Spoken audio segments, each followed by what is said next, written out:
নমস্কাৰ ছাত্ৰ ছাত্ৰীসকল ইকেক্সালৈ তোমালোকক স্বাগতম জনাইছো মই তোমালোকৰ পৰিণীতা মেম আজি মই তোমালোকৰ সমাজ বিজ্ঞানৰ ইতিহাস খণ্ডৰ অন্তৰ্গত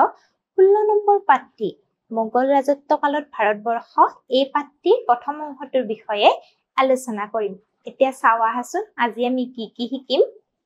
আজি আমি শিকিম মোগল ৰাজত্বকালৰ সময়ছোৱাত ভাৰতবৰ্ষ কেনেকুৱা আছিল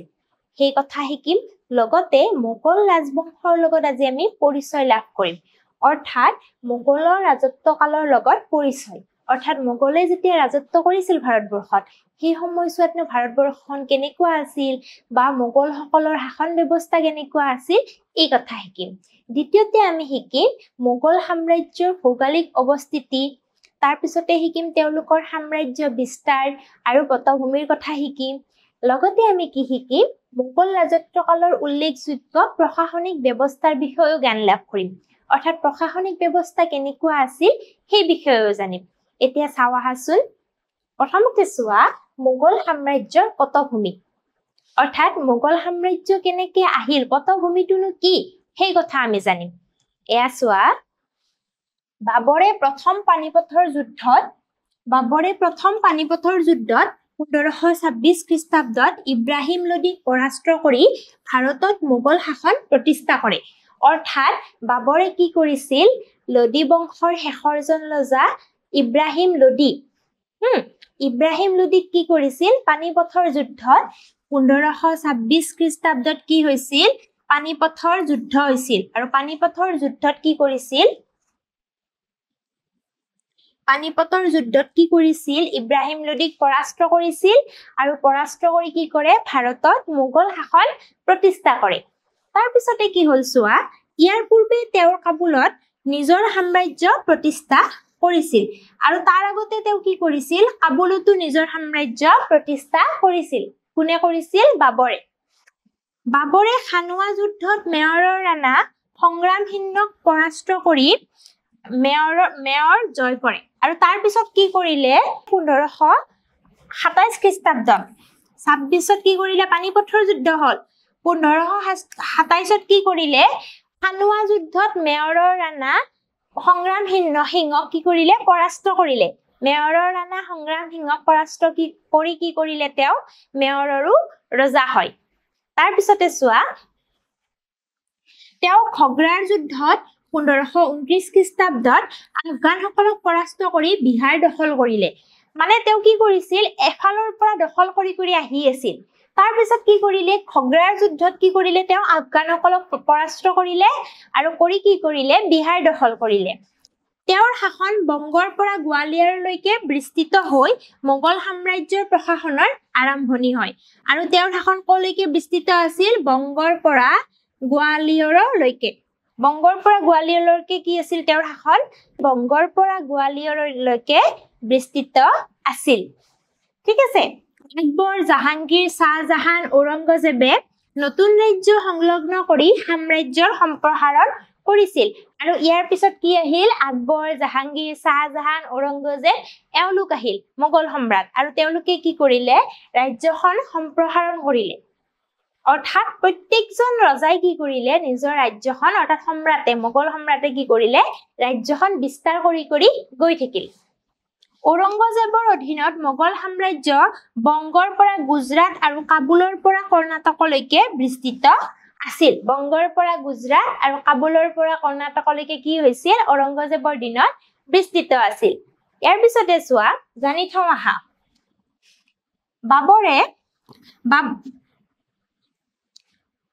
বাবৰে স্বইচ্ছাই ভাৰত আক্ৰমণ কৰিবলৈ অহা নাছিল এতিয়া আমি যে পালো বাবৰে কি কৰিলে ইব্ৰাহিম লোদীক পৰাস্ত কৰি মোগল সাম্ৰাজ্য প্ৰতিষ্ঠা কৰিলে বুলি যে আমি পালো এই বাবৰে কিন্তু স্বইচ্ছাই অহা নাছিল বাবৰক কি হৈছিল কাবুলত বাবৰৰ শাসন সুদৃঢ়ভাৱে প্ৰতিষ্ঠা হোৱা দেখি ভাৰতৰ কিছুমান ৰাজনৈতিক শক্তিয়ে তেওঁক কি কৰিছিল উচতনি দিছিল সৰু ভাৰতৰ কিছুমান কি আছিল ভাৰতখন সৰু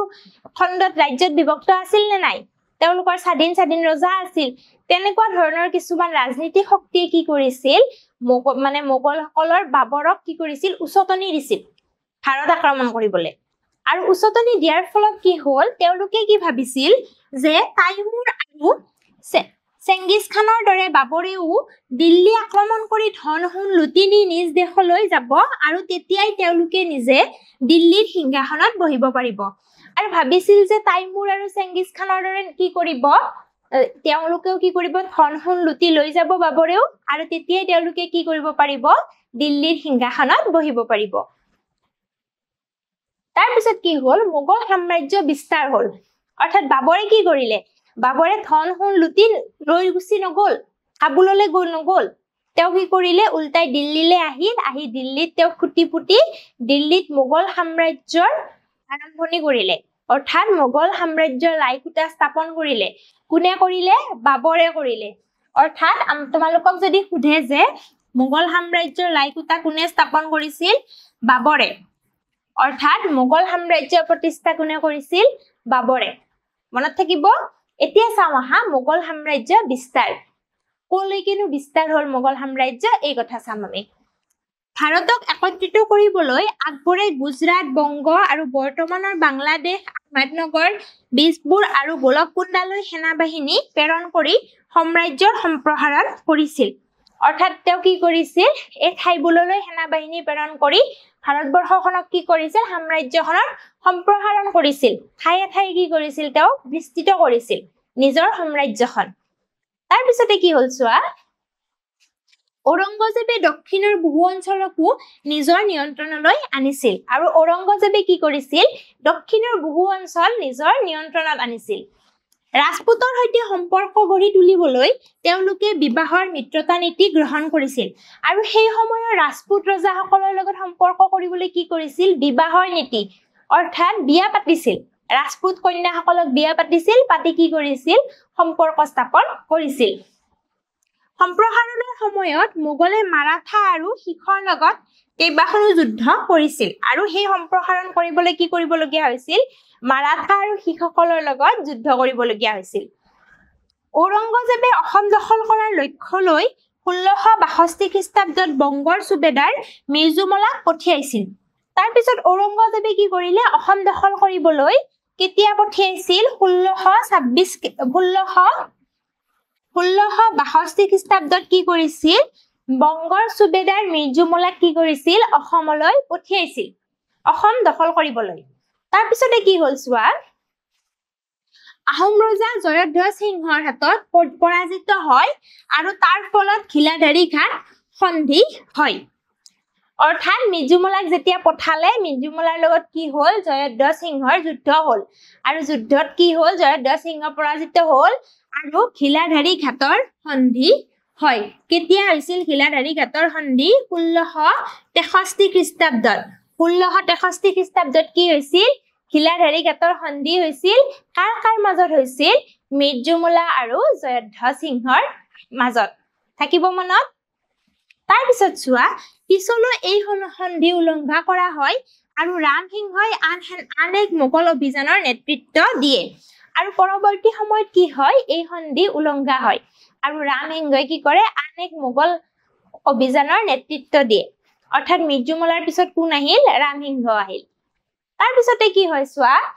হৰাইঘাটৰ যুদ্ধত 1671 খ্ৰীষ্টাব্দত আহোম সেনাপতি লাচিত বৰফুকনে মোগলক পৰাস্ত কৰে অৰ্থাৎ তাৰ পিছত কি হ'ল হৰাইঘাটৰ যুদ্ধ হ'ল কিমান চনত হ'ল 1671 চনত খ্ৰীষ্টাব্দত চনত নহয় দেই খ্ৰীষ্টাব্দত 1671 খ্ৰীষ্টাব্দত কি হ'ল হৰাইঘাটৰ যুদ্ধ হ'ল কাৰ মাজত হ'ল আহোম আৰু মোগলৰ মাজত হৰাইঘাটৰ যুদ্ধ কাৰ মাজত হৈছিল আহোম আৰু মোগলৰ মাজত আহোম আৰু মোগলৰ মাজত কি হৈছিল হৰাইঘাটৰ যুদ্ধ হৈছিল আৰু এই হৰাইঘাটৰ যুদ্ধত কি হয় মোগল পৰাস্ত হয় বুজি পাইছা এইজন দেখিছা এয়া হ'ল লাচিত বৰফুকন এতিয়া চোৱা মোগল প্ৰশাসন ব্যৱস্থা প্ৰশাসনিক দিশত মোগলৰ কেনেকুৱা আছিল কি আছিল এই কথা চোৱা মোগল যুগৰ কিতাপৰ পৰা মোগলৰ প্ৰশাসনিক ব্যৱস্থাৰ বিষয়ে জনা যায় আৰু সেই অৰ্থাৎ সেই সময়ৰ কিতাপ পত্ৰ আমি পঢ়িলে সেই সময়ৰ কি জানিব পাৰো আমি প্ৰশাসনিক দিশটো জানিব পাৰো ইয়াত প্ৰাচীন ভাৰতীয় ৰজা শ্বেৰ শাহ আৰু ব্ৰিটিছ ব্যৱস্থাৰ প্ৰভাৱ আছিল আৰু ইয়াত কি আছিল প্ৰাচীন ভাৰতীয় ৰজা শ্বেৰশ্বাহ আৰু ব্ৰিটিছৰ কি আছিল প্ৰাচীন ভাৰতীয় ৰজা শ্বেৰশ্বাহ আৰু ব্ৰিটিছ ব্যৱস্থাৰ কি আছিল প্ৰভাৱ আছিল বিশাল সাম্ৰাজ্য পৰিচালনাৰ বাবে এক শক্তিশালী প্ৰশাসনিক ব্যৱস্থা অপৰিহাৰ্য আছিল আৰু যেতিয়া এখন বিশাল সাম্ৰাজ্য পৰিচালনা কৰিব লাগে তেতিয়া কি লাগিব প্ৰশাসনিক ব্যৱস্থাটো শক্তিশালী হ'ব লাগিব নে নাই লাগিব হয় নে নাই আকবৰে আৰব পাৰ্চী আৰু ভাৰতীয় প্ৰথাৰ মিশ্ৰিত ব্যৱস্থাৰে বাবৰৰ সাম্ৰাজ্যক দৃঢ়ভাৱে প্ৰতিষ্ঠা কৰিছিল আৰু বাবৰৰ সাম্ৰাজ্যখনক দৃঢ়ভাৱে প্ৰতিষ্ঠা কোনে কৰিছিল আকবৰে কৰিছিল তাৰ পিছতে চোৱা মোগল সম্ৰাটসকল সৰ্বোচ্চ কৰ্তৃত্ব আছিল মাজে মাজে বিদ্ৰোহ হোৱাৰ পিছতো কোনো প্ৰতিবাদৰ অনুমতি দিয়া হোৱা নাছিল অৰ্থাৎ সেই সময়ত কি আছিল মোগল যিবিলাক ৰজা আছিল বা সম্ৰাট আছিল তেওঁলোক কি আছিল সৰ্বোচ্চ কৰ্তৃত্ব কাৰ হাতত আছিল সম্ৰাটসকলৰ হাতত অৰ্থাৎ বিদ্ৰোহৰ অনুমতি তেওঁলোকে পোৱা নাছিল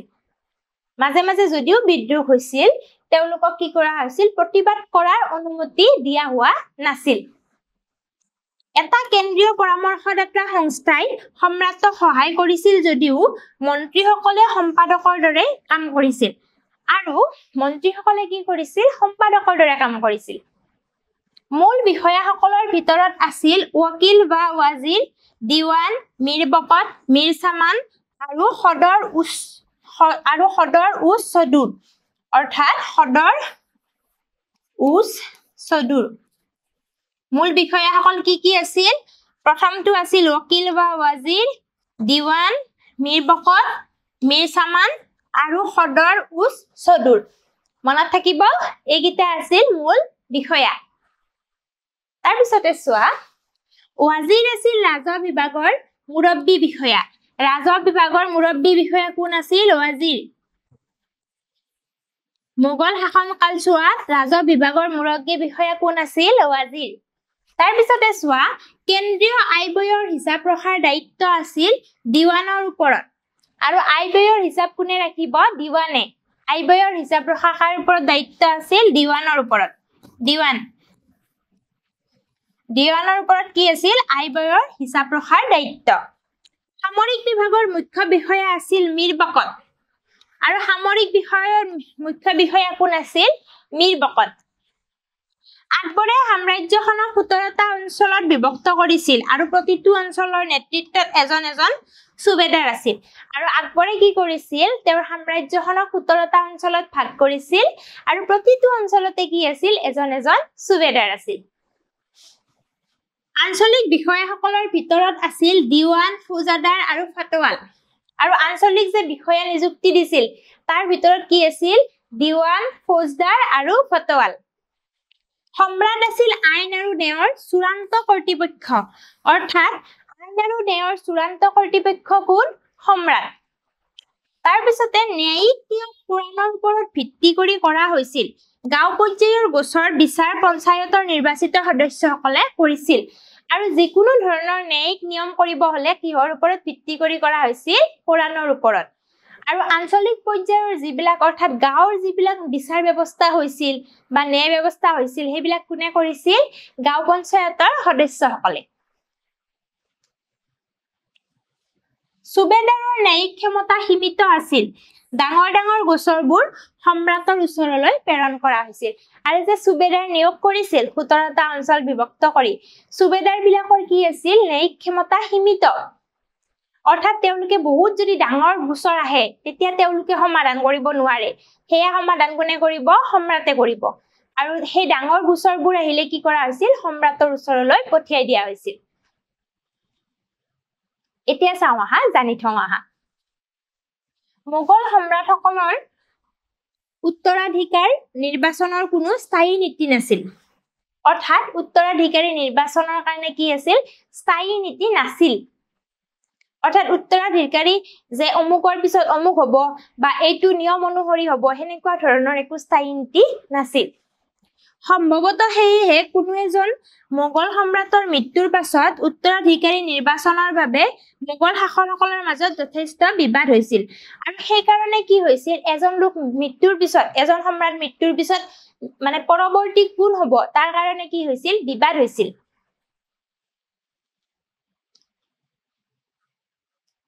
অৰ্থাৎ সম্ৰাটসকলৰ মাজত কি হৈছিল মানে যদি কোনোবা এজন সম্ৰাটে মৃত্যু মুখত পৰে শাসন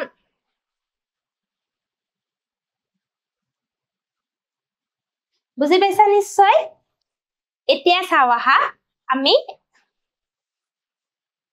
বুজি পাইছা নিশ্চয় এতিয়া চাও আহা মূল্যায়নৰ ফালে প্ৰথমটো প্ৰশ্ন চোৱা মোগলসকলৰ শ্ৰেষ্ঠ সম্ৰাট কোন আছিল শ্ৰেষ্ঠ সম্ৰাট মোগলসকলৰ প্ৰতিষ্ঠা কোনে কৰিছিল মোগল শাসন ব্যৱস্থাৰ প্ৰতিষ্ঠাতা কোন আছিল বাবৰ আছিল আৰু শ্ৰেষ্ঠ সম্ৰাট কোন আছিল আকবৰ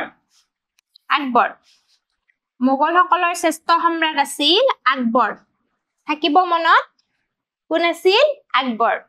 দ্বিতীয়টো প্ৰশ্ন চোৱা মোগল সম্ৰাটসকলৰ উত্তৰাধিকাৰী নিৰ্বাচনৰ কোনো স্থায়ী নীতি নাছিল আছিল নে নাছিল শুদ্ধ নে অশুদ্ধ নাছিল আমি পালো নহয় মাত্ৰ যে তেওঁলোকৰ কি আছিল উত্তৰাধিকাৰী নিৰ্বাচনৰ কোনো স্থায়ী নীতি নাছিল আৰু সেই কাৰণে কি হৈছিল এজন সম্ৰাটৰ মৃত্যুৰ পিছত পৰৱৰ্তী পৰ্যায়ত কোন সম্ৰাট হ'ব তাৰ কাৰণে কি হৈছিল বিভিন্ন বিবাদ হৈছিল এটো শুদ্ধ ইয়াৰ পিছত চাও হা শৰাইঘাটৰ যুদ্ধত 1671 খ্ৰীষ্টাব্দত আহোম সেনাপতি লাচিত বৰফুকনে দেশক পৰাস্ত কৰে কাক পৰাস্ত কৰিছিল শৰাইঘাটৰ যুদ্ধত